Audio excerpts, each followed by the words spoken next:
You have to have a drill on your desk at all times to just remove backplates. It's ridiculous. Well, today's podcast clip has Andre Fludd from the Andre Fludd channel. If you like this podcast, you can watch the entire thing by using the link down below, or you can check out his channel also by using the link down below, or at the end, watch another podcast clip.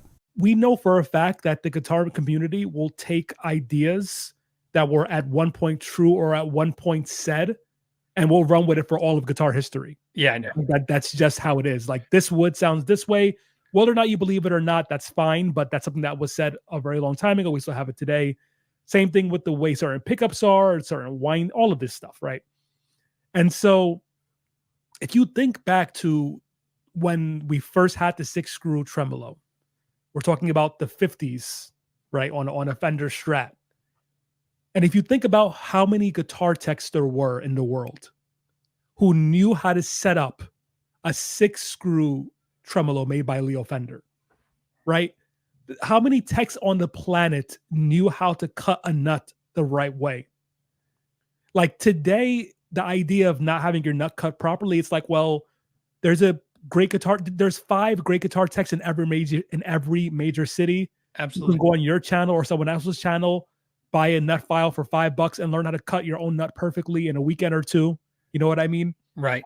But that nut thing was a huge issue for a long time. And it's like, no one would know how to do it, because how would you know if this invention is so new?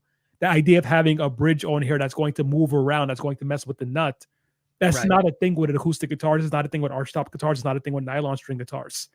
So the fact that Floyd Rose actually, instead of having a nut, he's just like, forget it. We're just going to lock the strings there. Right. And there's no nut to worry about binding.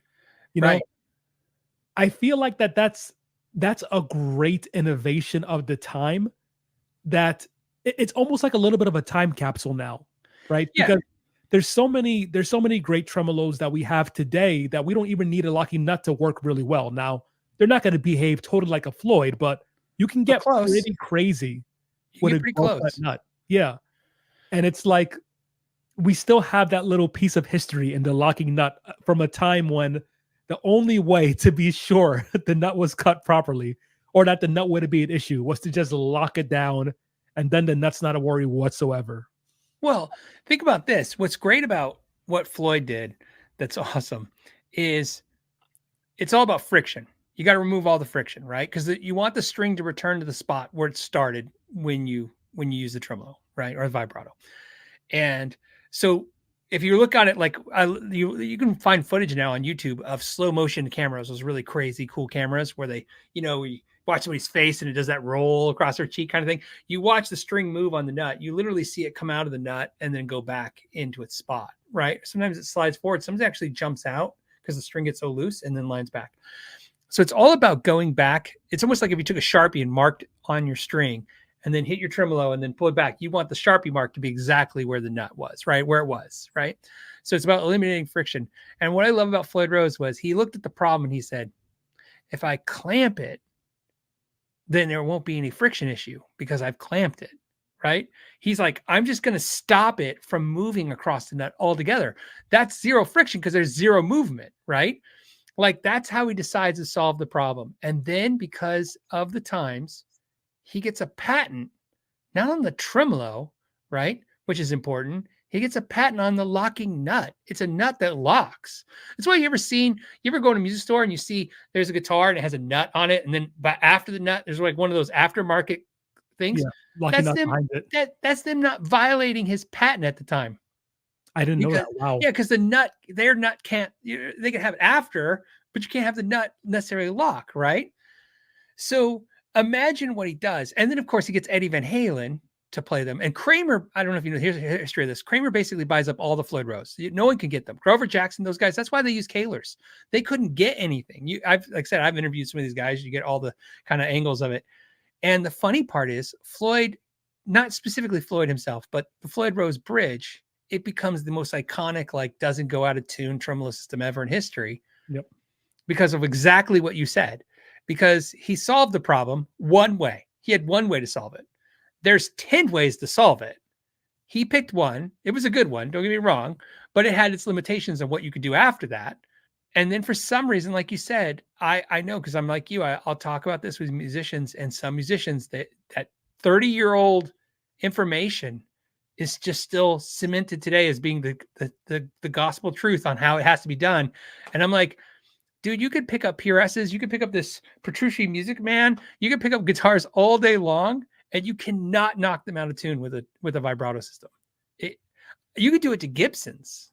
Certain Gibsons will stay in tune. Yeah. If you put a vibrato system on it. It's just like you said, they learned to perfect the nut, which was not, because originally the nut wasn't a problem. Like you said, on an acoustic guitar, the nut's not an issue. You don't have to worry about the strings gliding through it. You just have to make sure that it's holding the strings correctly and it's holding them at the right height from the fretboard itself. And that's pretty much it. That's what it needs to do. It wasn't until the vibrato systems that all of a sudden these things need to be a point of like zero friction across them. Yeah, absolutely. And yeah, so when you go through the history in that way, I'm really happy you shared that story, because I had no idea. Like I noticed on your Strat, that's a graphite nut, right? Yep. Yeah. So I mean, that's as important to that guitar staying in tune as that tremolo vibrato system is. Yep. Absolutely. It doesn't help that cheap guitars immediately go to cheap plastic nuts, right? That are usually cut with like shards of glass. Yeah. Not smooth. There's an art form to cutting a nut. You know, they companies like Tusk with a Q and Graphtec, you know, definitely perfected the aftermarket nuts to where they're really good. But the art to doing it, like you said, they perfected it. And once they perfected it, it's night and day difference. So now you can enjoy whatever vibrato system you want. Exactly. And you don't have to worry about your guitar always going out of tune because of that. Now, you might break a string, but your guitar will most likely stay in tune as long as you don't break a string. Yes. If you enjoyed this podcast clip and you want to watch another one, you can click right here and watch another clip, or you can click down below and watch the entire episode. And don't forget to check out Andre Fludd's channel, which is an amazing guitar channel with in-depth reviews, down below on the link. The Know Your Gear podcast.